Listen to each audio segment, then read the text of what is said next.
ওসমান হাদির কফিন ছুঁয়ে আমাদের শপথ, ভারতীয় আগ্রাসন ও আধিপত্যের বিরুদ্ধে আল্লামা সাঈদী, আবরার ফারাদ, আবু সাঈদীর মতো আজীবন লড়ে যাব।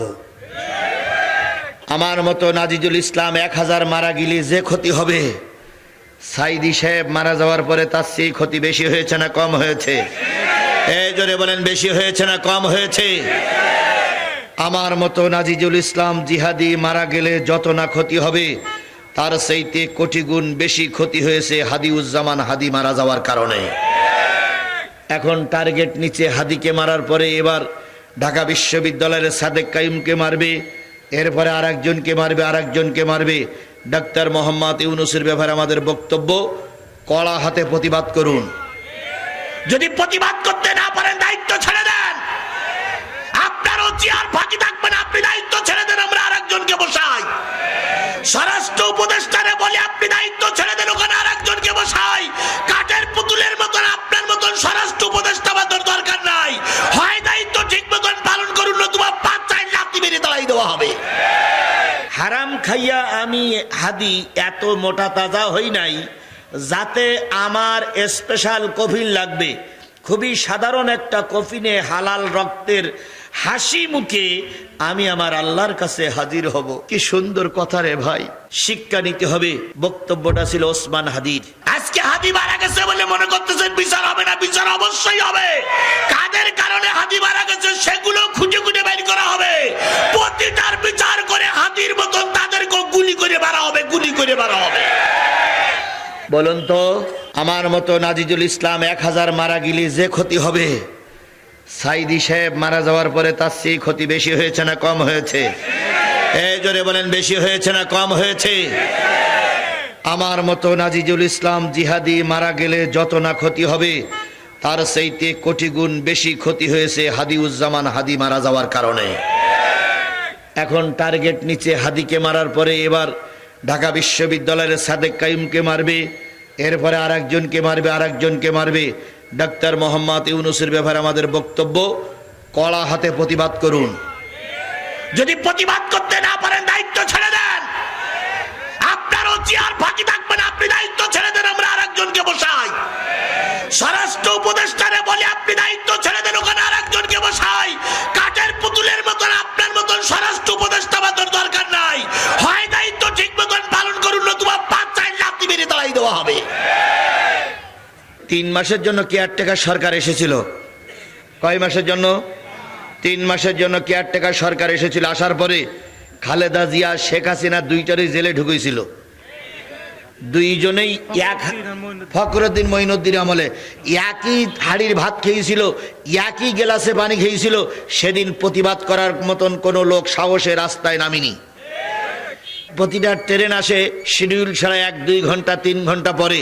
অথচ এই ফখরুদ্দিনরা যে 3 মাস ক্ষমতায় ছিল, একটা মিনিটও ট্রেন লেট করে আসেনি।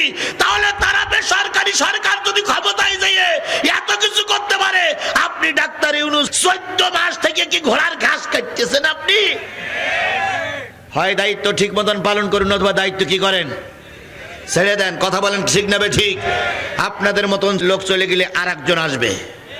তবুও কোনো অথর্ব, অকর্ম, যাদের মেরুদণ্ড টাল, বড় চেয়ারে বসা তাদের অধিকার নেই। কথা বলেন, কথা বলেন।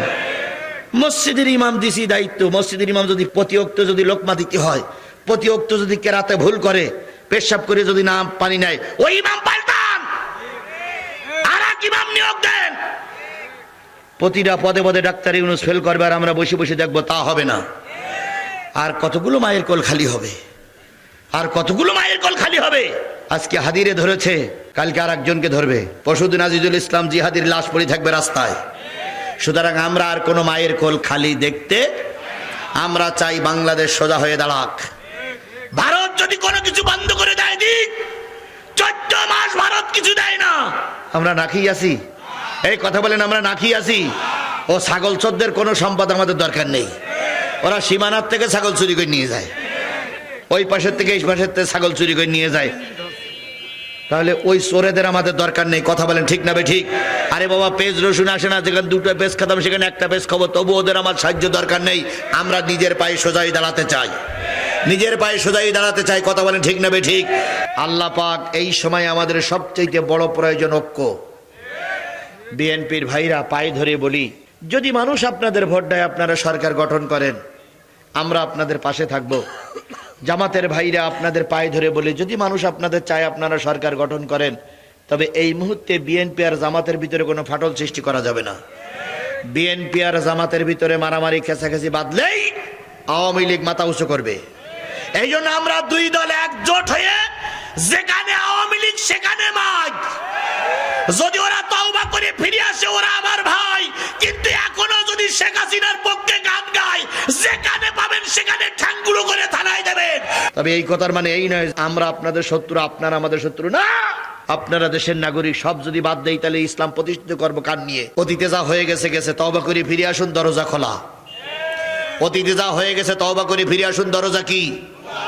বিএনপির আখতারুজ্জামান সাহেব ফিরে এসেছে, একটা দল তাকে স্বাগত জানাইছে। আওয়ামী লীগের অনেক বড় বড় লিডাররা তওবা করে ফিরে এসেছে, দল তাদের স্বাগত জানাচ্ছে।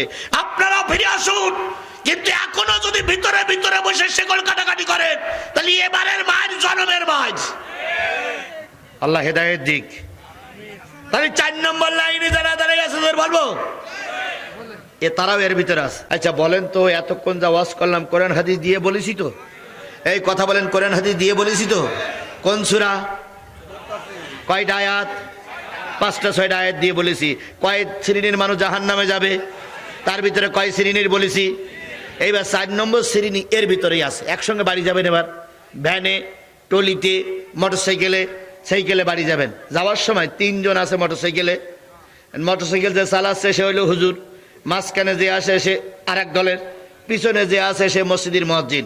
এখন হুজুর বলতেছে, আজকে যেটা ওয়াজ হইল একে রস, একেবারে হুজুর খুঁটে খুঁটে বলিস।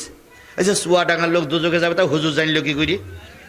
দেখো কোরআন কি সুন্দর করে বলে দিল, চুয়াডাঙ্গার লোকও ধরা বললো। তখন মাঝখানে যেটা আছে ওটা কিন্তু আমাদের লোক না। ও বলতে চাই এখন অর্শন হয়ে গেছে, বাড়ি হাট, ওসব বাদ দে,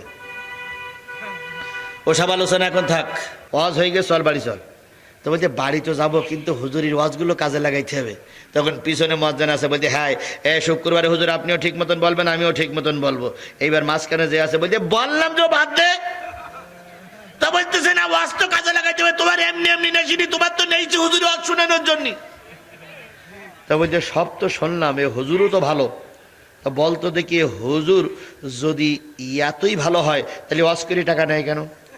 আচ্ছা এরকম কথা বলা লোক আছে না নাই? জোরে বলেন আছে না নাই? কোনো রোগ আর ধরা বললো না, শুধু হুজুর ওয়াজ করে টাকা নেয় কেন, এইটা হইল রোগ। এই কথা বললে ও আর আমাদের দলে থাকবে না। সুতরাং আবু জেহেলের হেদায়েত রসুলের ওয়াজে হয়নি। আমার ওয়াজে সব লোকের যে হেদায়েত হবে তা আমি বলবো না। তবে আমি আপনার ভাই, ভাই হিসাবে পায়ে ধরে অনুরোধ করলাম, একটা বারের জন্য কোরআনের পক্ষে সাপোর্ট দেন। আমরা অন্তত শান্তিতে অন্তত 4-5টা বছর থাকি। তারপরে যদি এরা শান্তি দিতে না পারে, আমি আর কোনোদিন চুয়াডাঙ্গা এসে কোরআনের পক্ষে সাপোর্ট চাবো না। তাহলে একটা বারের জন্য আমরা একটু পরীক্ষা করবো না ভাই? ইনশাল্লাহ পরীক্ষা করব না? তাহলে আমরা একটা বারের জন্য সব দিয়ে কোরআনের পক্ষে থাকবো।